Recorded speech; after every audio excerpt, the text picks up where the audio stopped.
তার এই চলে যাওয়া আমরা কোনোভাবেই মেনে নিতে পারছি না।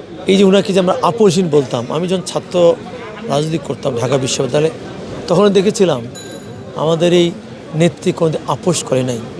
হাজারো মামলা, জেল, জুলুম, নির্যাতন, নিপীড়ন এবং বিশেষ করে এই বিগত 17 বছরে তার প্রত্যেকটি কথা এবং প্রত্যেকটি পদক্ষেপ এত সার্বজনীন ছিল। এবং একটা জিনিস খেয়াল করবেন, উনি কিন্তু কখনো ব্যক্তিগত বিদ্বেষ নিয়ে কখনোই কোনো কথা বলতেন না।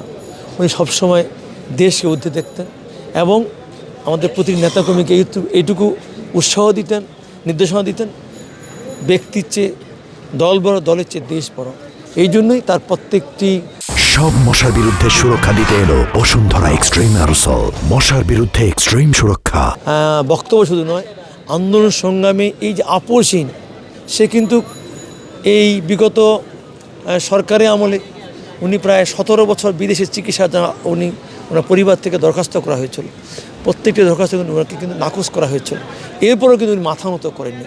এই যে একটা নেত্রীর আপোষহীনতা, এই যে একটা নেত্রীর মাথা নত করা না করা, এটাই কিন্তু আমাদের প্রত্যেকটি নেতাকর্মীকে আমাদের একটা শক্তি শক্তি দেয়। এবং এই শক্তি নিয়ে ইনশাল্লাহ আগামী দিনে আমরা শহীদ প্রেসিডেন্ট জিয়াউর রহমানের এবং তারেক রহমান এবং খালেদা জিয়া যে 31 দফা, সে 31 দফা কর্মসূচি আমরা বাস্তবায়ন করব। সারা বাংলাদেশের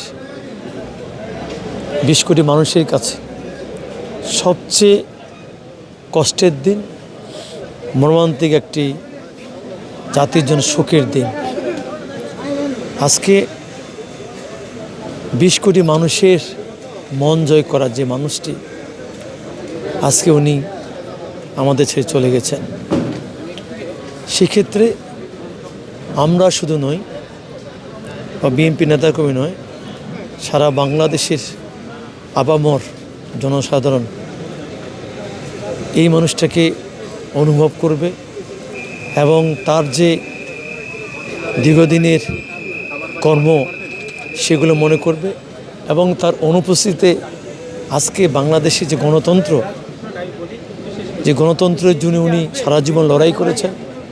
সামনে আমাদের নির্বাচন, সেই নির্বাচনে আমরা প্রতিটি মুহূর্ত, প্রতিটি ক্ষণ আমরা আমাদের নেত্রীকে মিস করব। কারণ গ্রামের মানুষ, সাধারণ নারী ভোটারের কাছে খালেদা জিয়া এত বেশি জনপ্রিয়, এত বেশি তারা তাদের প্রতিটা ক্ষেত্রে তাকে স্মরণ করেন, যেটা আমি একজন প্রার্থী হিসাবে আমার নির্বাচন এলাকায় যখনই মানুষের কাছে যাই, তখনই মানুষের সেই অনুভূতি মানুষের কথার মধ্যে প্রকাশ হয়। আজকে তাই তার এই চলে যাওয়া আমরা কোনোভাবেই মেনে নিতে পারছি না। আমাদের প্রতিটি চলার ক্ষেত্রে উনি অনুপ্রেরণায় কাজ করবেন এবং তার এই চলে যাওয়াকে আমরা এই শোককে শক্তি রূপান্তরিত করে ইনশাল্লাহ আমাদের দলে ভারপ্রাপ্ত চেয়ারম্যান তার যে বাংলাদেশ আগমন এবং এই যে 17 বছর 3 মাস 8 দিন পরে আগমন, সে আগমনকে আমরা আরও শক্তিতে রূপান্তরিত করে যে জনস্রোত তৈরি হয়েছে, আমরা সেই জনস্রোতের মধ্য দিয়ে এই শোককে শক্তি রূপান্তরিত করে ইনশাল্লাহ সামনে নির্বাচনে নিরঙ্কুশ বিজয় অর্জন করব।